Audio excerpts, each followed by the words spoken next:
Fall to the floor.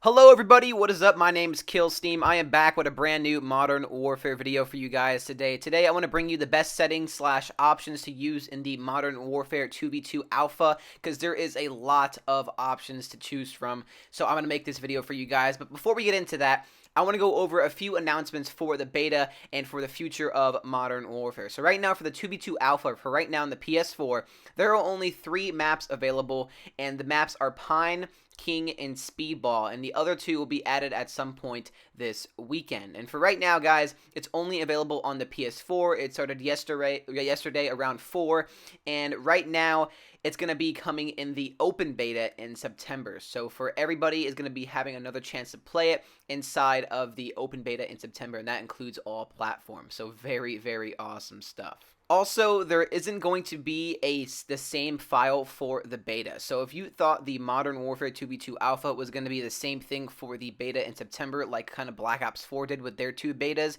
well, think again, because there's going to be a totally separate file to download for the open beta in September. Also, consoles will not have an FOV slider, and that kind of sucks. I was kind of hoping for this inside of the alpha, and it wasn't in the alpha, so I was like, okay, it'll be in the full game. Well, actually, it is not coming to consoles. That has been confirmed by Infinity Ward themselves. And finally, my last announcement, guys, for the Modern Warfare 2v2 beta until something else drops for it later on this weekend. Right now, there are no private matches inside of the beta, and Infinity Ward confirmed that there will not be any private matches coming to this alpha, and we're going to have to wait until launch of the game, because right now you can only invite 1 person to play with, and you can't invite 4 people and go into a public game. I tried that. It does not work. You can only search for a game with only another person in your lobby. So that means the maximum per party per game that you know is 2 people, you and a friend that you know, and against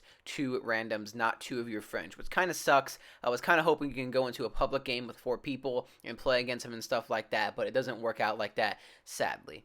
But yeah, I will be doing more live streams of the beta throughout this weekend, and I will be making an impressions video later on in the next coming week. So yeah, stay tuned for that, guys. And overall, since I've been playing the beta since yesterday, I have been having a ton of fun testing out all of the weapons, all of the equipment, and just overall how the game really feels. And it does feel really good. The best thing about this beta or this alpha so far, guys, is the way the guns feel. The guns feel amazing in this, and that is by far my best thing about this alpha.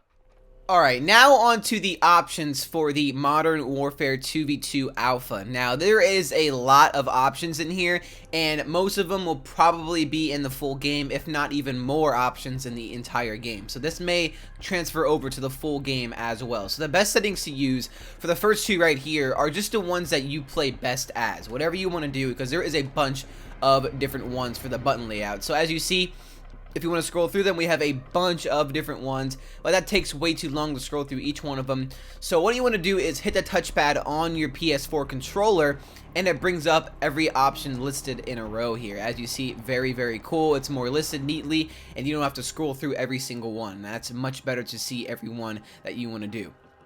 And as you see at the bottom corner, or the bottom, I guess, of the screen right now, it does say square to flip L1 and R1. So as you see, we're flipped L1 and R1 right now. So default, it would just be L1 and R1 to shoot and fire the weapon instead of L2 and R2. So I'm going to stay with the L2 and R2. I'm really used to that.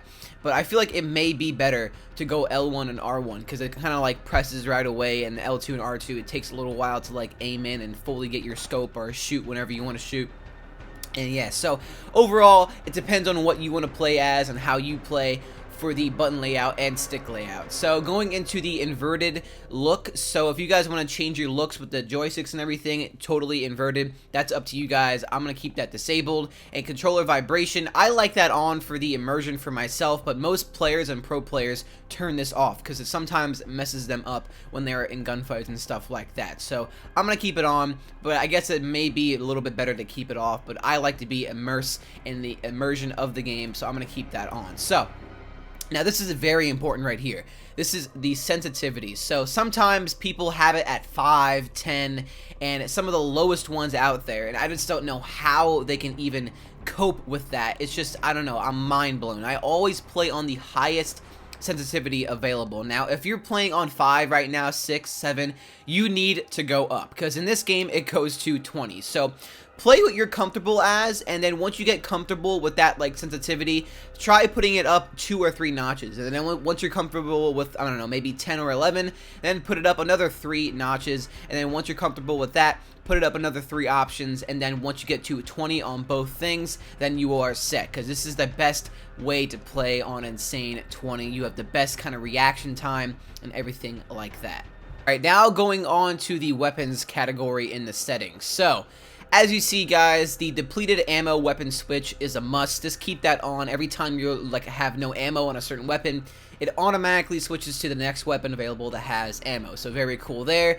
And weapon mount activation. This kind of depends on what you want to play as and what you want to do. I like ADSing and holding the melee button to mount your weapon on the side of the wall or on a barrel or whatever have you. And yeah, so that's that.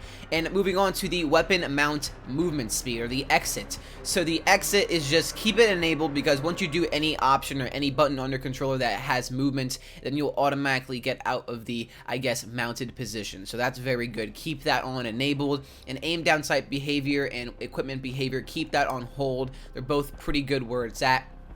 And this right here, aim assist, this is very important, because right now it's going to be set to standard if you haven't changed this yet. And I don't know why they're even going to have this in the game, but just play on enhanced, because this gives you the best aim assist inside of the game. I mean, if you don't want to have that much aim assist, and you can go standard, I guess even disable to have no aim assist and have a little harder challenge for yourself. But for right now, just go on enhanced. It really just kind of, you get on target way better all the time, 24/7, and overall it's really, really good.